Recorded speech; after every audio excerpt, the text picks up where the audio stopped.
Sir అప్పుడు ఇండిపెండెంట్గా ఉన్నాను సార్, పార్టీలో చేరాను సార్. పార్టీ ఆదేశాలు శిరసావహిస్తాను ఇప్పుడు చెప్పాను. పార్టీ ఆదేశిస్తే ఏమైనా చేస్తాను. ఇప్పుడు ఆదేశిస్తే పోటీ చేస్తారనుకుంటా.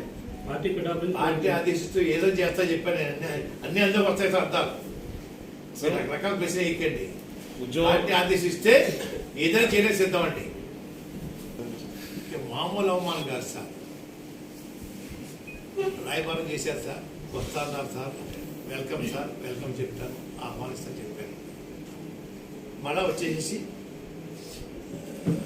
జనవరి 20 తారీఖులకు వస్తున్నారండి. లేదు అయ్యో చెల్లుతున్నాం వస్తున్నారండి చెప్పడం జరిగింది సార్. 23 వచ్చేసారండి. 24, 25 నేను వెంటనే బొత్స శ్రీనిగా ఫోన్ చేసి, సార్ మీకు నాకు ఉన్న స్నేహం చేరుకోకూడదు. 93లో సార్ 6,000 మందికి వంటలు ఇచ్చారు సార్ బొత్స శ్రీని గారు. నిన్న మొన్న స్నేహితులు కాదు సార్ నాకు. ఆ సైకిల్ ర్యాలీకి 6,000 మందికి భోజనం వండించారు సార్.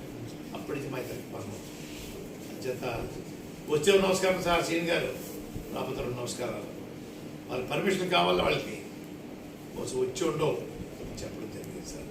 అదిగో ఇదిగో అదిగో ఇదిగో అని చెప్పేసి నేను అన్నాను సార్.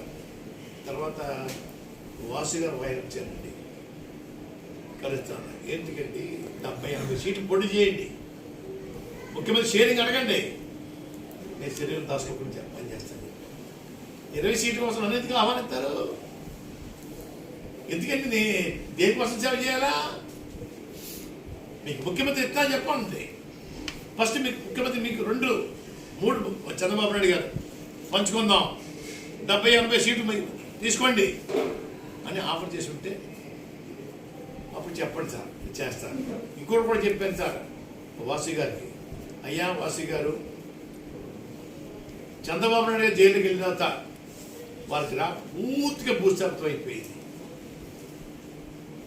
పవన్ కళ్యాణ్ గారు జైలుకి వెళ్ళి చూసి వచ్చిన తర్వాత, బయటకు వచ్చి భరోసా ఇచ్చిన తర్వాత గ్రాఫ్ విపరీతంగా పెరిగిందండి. మీ వల్ల పెరిగింది గ్రాఫ్. చంద్రబాబు నాయుడు గారు ఏం చేయాలా? కళ్యాణ్ గారు జరిగిపోయింది, ఇతను ఆఫర్ పొడి చేసుకుందాం, ముందు మీరు 2 తీసుకోండి, తర్వాత నాకు 3 ఇవ్వండి అని అడిగి ఉండాలా వాసు గారు? అటువంటి మాట కూడా పొందడానికి మీకు అర్హత లేకుండా పోయిందే.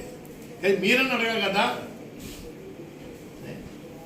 నేను ఏం చేస్తాను సార్, 20 మంది కోసం ఏం చేస్తాను సార్ సర్వీస్? నేను అలాగే బీజేపీ వాళ్ళకి చేస్తారు. మిథున్ రెడ్డి గారు వస్తున్నారు అనుకుంటే బీజేపీ నుంచి ఫోన్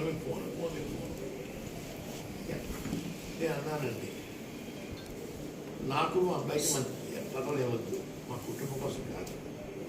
మీరు 175 సీట్లు పోటీ చేస్తాను చెప్పండి, నేను పనిచేస్తాను. 175 సీట్లకి మంచి హైప్ రావాలంటే చెప్పండి, నేను చెప్తాను. 3 1 స్టీల్ ప్లాంట్ ప్రభుత్వం అధీనంలో ఉంచుకుంటామని చెప్పండి. 2 ప్రత్యేక హోదా ఇవ్వండి. 3 పోలవరం ప్రాజెక్ట్ మీ కేంద్రం టేకప్ చేస్తాం అని చెప్పండి.